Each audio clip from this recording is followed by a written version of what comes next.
Bonsoir à tous, ou bonjour, ça dépend quand est-ce que vous regardez cette vidéo. Et voici une nouvelle vidéo, nouvel épisode de la journée à 20 h au pays de Cocagne.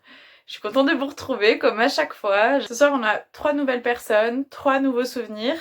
On va faire une soirée féminine. Ce sont les souvenirs de 3 femmes qui sont là ce soir. On va commencer par le souvenir d'une femme qui a autour de 35 ans et qui vient du sud de la France, près de Marseille. On a ensuite on aura le souvenir d'une autre jeune femme qui a un peu moins de 30 ans et qui vient de région parisienne. Et enfin, on aura le souvenir d'une autre jeune femme qui a autour de 30 ans et qui, elle, vient de Haute-Savoie. Alors, pour ça, on va commencer par la personne que je vous ai dit qui a autour de 35 ans et qui vient du sud de la France. Et je vais commencer avec ce souvenir et son message pour nous tous ce soir. Je vais vous partager le souvenir un des souvenirs qui est pour moi l'un des plus beaux de ma vie et qui m'a énormément touchée. C'est celui du jour de mes 25 ans, du week-end de mes 25 ans.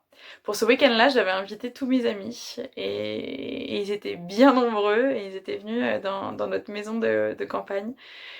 Ils étaient tous là, on était 60. On était 60 personnes réunies pour le week-end, pour mes 25 ans. Et en fait, ils s'étaient occupés de tout. Ils s'étaient occupés de ramener à manger, ils avaient monté un bar, ils avaient aussi ramené des canapés, des fauteuils, enfin tout. Ils avaient tout fait, ils avaient tout géré.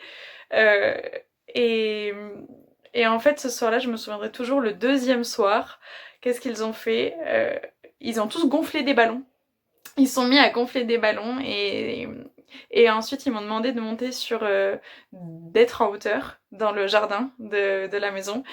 Et, et à ce moment-là, ils sont tous regroupés autour de moi avec leurs ballons et ils ont fait un lâcher de ballon géant en me souhaitant mon anniversaire, un grand joyeux anniversaire. Et je me souviendrai toujours de l'émotion que j'ai eue à ce moment-là, de voir toutes ces personnes réunies autour de moi. Ils s'étaient occupés de tout, ils étaient venus pour moi, pour mes 25 ans, et de voir ces ballons et leur sourire et de me souhaiter un joyeux anniversaire, ça m'a généré tant d'émotions que c'est un souvenir qui restera gravé à jamais. Et je les remercie encore pour ça et c'était trop beau. Du coup, le message que je veux vous transmettre ce soir, c'est croyez en l'amour de vos amis, en l'amour que vos amis ont pour vous et, et aussi les personnes qui vous entourent. Il y a un message qui est important, c'est que tout est possible. Que vous êtes vos propres barrières. Nous sommes nos propres barrières et tout est possible dans la vie. Maintenant, on va aller sur le second message, le message suivant d'une jeune femme qui a un petit peu moins de 30 ans et qui vient de région parisienne. Et son souvenir, et puis le message sont les suivants. Le souvenir qui revient et qui est celui que je veux vous partager ce soir est tellement émouvant pour moi et il est récent. C'était l'été dernier, quand je suis allée faire l'ascension du volcan El Misti. Quand je suis allée faire l'ascension du volcan El Misti au Pérou. C'était un moment tellement riche en émotions et tellement intense, et je vais vous le raconter. En fait, à ce moment-là, il y avait des manifestations au Pérou et il n'était même pas sûr de pouvoir faire telle ou telle ascension. J'étais un peu bloquée et j'étais bloquée à Arequipa. Et je savais pas trop ce que je pouvais faire, il y avait plus de train, j'étais bloquée là-bas, je pouvais pas non plus faire de randonnée, euh, je sais pas trop ce qui allait se passer. Et c'était totalement imprévu finalement cette ascension-là, parce que à la base c'est pas forcément ce que j'allais faire. Et en fait je suis allée voir une agence et j'ai trouvé une agence qui me permettait de faire l'ascension et qui m'accompagnait parce que le volcan est très haut, il est à 5800 mètres d'altitude et du coup il faut monter jusque là-haut. À l'époque je n'étais pas super entraînée en randonnée ni rien. Et puis en plus, il y avait plein de manifestations, tout était bloqué, donc je sais pas si j'allais y arriver. Et en fait, j'ai trouvé cette agence où ils m'ont dit bah allez, c'est parti, on a réussi à avoir un petit groupe, on part. pour faire l'ascension du volcan. Donc on est parti, on était un groupe de 6 personnes, et j'étais la seule femme dans le groupe, c'était que des hommes, avec plus le guide et l'autre personne qui nous accompagnait. Donc on est arrivé à un premier, on est parti, il me semble, on était à 2800 mètres d'altitude. Donc on est parti en dessous de 3000 et il fallait qu'on monte jusqu'à 5008. Donc on a commencé l'ascension. On a commencé cette ascension qui était extrêmement difficile. En fait, j'étais pas préparée et en plus de ça, ça a été intense. Dans tous les cas, préparé ou pas, c'était extrêmement dur. Déjà l'altitude et ensuite le chemin était fait de cendres. Donc en fait, à chaque pas, on glissait. Donc pour faire la taille d'un pas, normalement, on devait faire 2 pas afin d'arriver à faire afin d'avancer. Du coup, c'était extrêmement difficile. On était vraiment... c'était intense physiquement et du coup, moralement aussi. Donc, on était en pleine ascension et on arrive au premier campement. Enfin, le campement, parce que c'était une ascension sur 2 jours. Donc, on arrive au campement qui était à peu près à 4200 mètres. Et on était super fatigué à ce moment-là. On se repose, on dort. Et on repart le lendemain à 1h du matin. Parce que l'idée, c'était de finir l'ascension. Donc des 1600 mètres qui restaient pendant la nuit pour que ce soit moins difficile. Et donc pas en pleine chaleur. Donc on est parti à 1h du matin. Et au fur et à mesure, chacun était en train d'abandonner un par un. Donc il y en avait une personne qui abandonnait, ensuite un autre, etc. Et on s'est retrouvés finalement, on n'était plus que 2. Un homme qui était super entraîné, et pour lui ça avait l'air beaucoup plus simple que pour moi, et le guide. Et le guide se retourne et il me regarde, et il nous restait quelques centaines de mètres encore, il était 5h du matin. Et je me souviendrai toujours, il était 5h du matin à ce moment-là, il nous restait encore 3-4 heures de marche, donc on avait à peine fait la moitié de l'ascension. Et le guide se retourne et il me regarde et il me dit est-ce que tu veux abandonner? Mais j'étais sidérée, je l'ai regardé, j'ai dit mais jamais, jamais j'abandonnerai, je lâcherai pas, je suis là pour aller jusqu'au bout, j'ai pas fait tout ça pour rien et puis j'irai quoi, je vais le faire.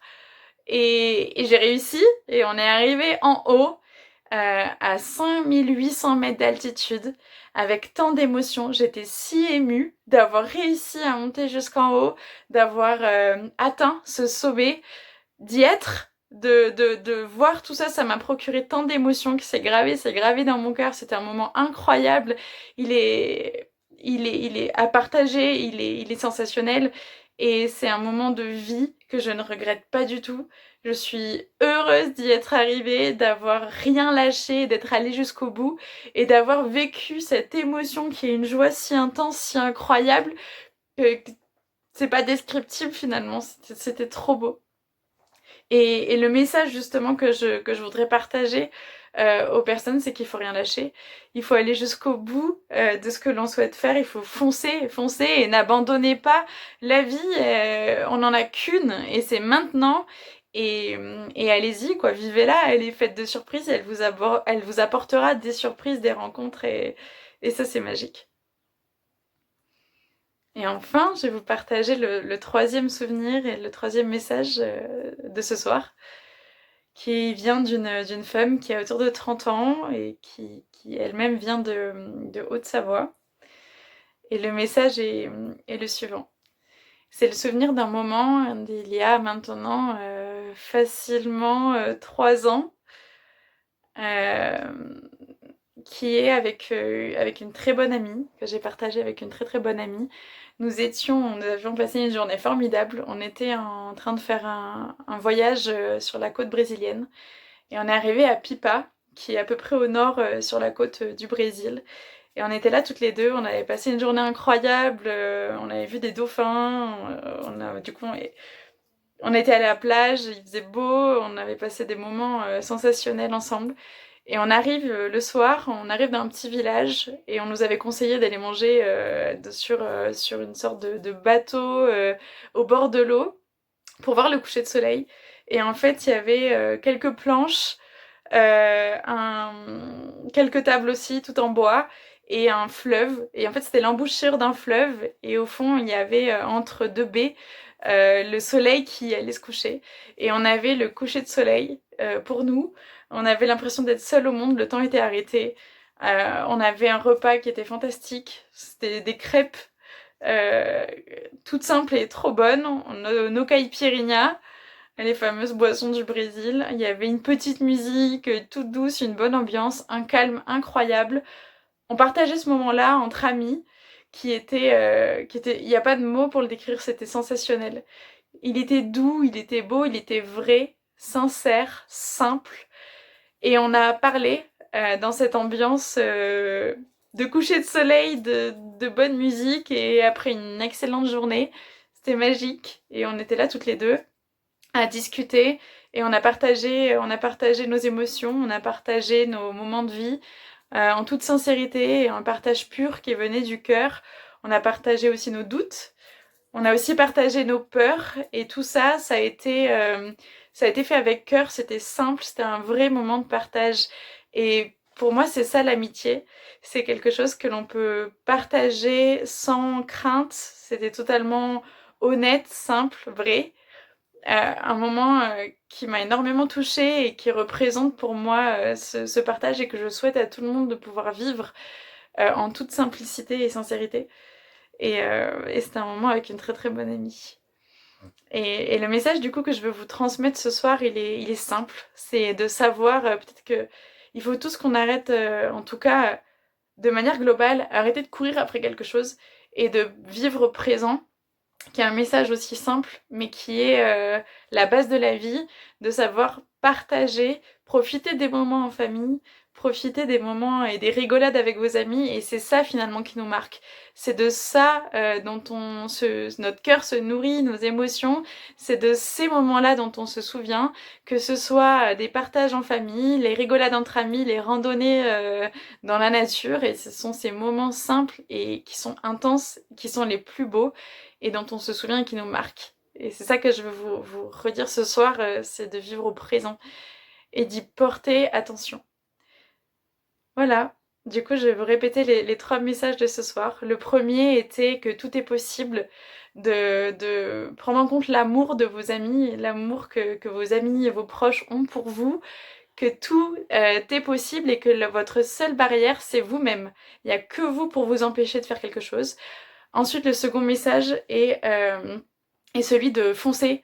Ne lâchez rien, vivez et allez jusqu'au bout de vos rêves. De toute façon, on a une vie et il faut y aller.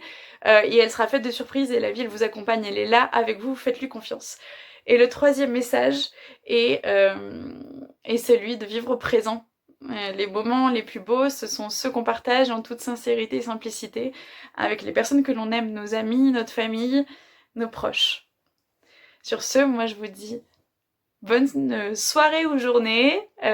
Ici le soleil se couche et je vous embrasse fort fort fort. N'oubliez pas de commenter, de partager, de mettre un pouce, de m'envoyer un email avec votre souvenir et message, ce que vous voulez.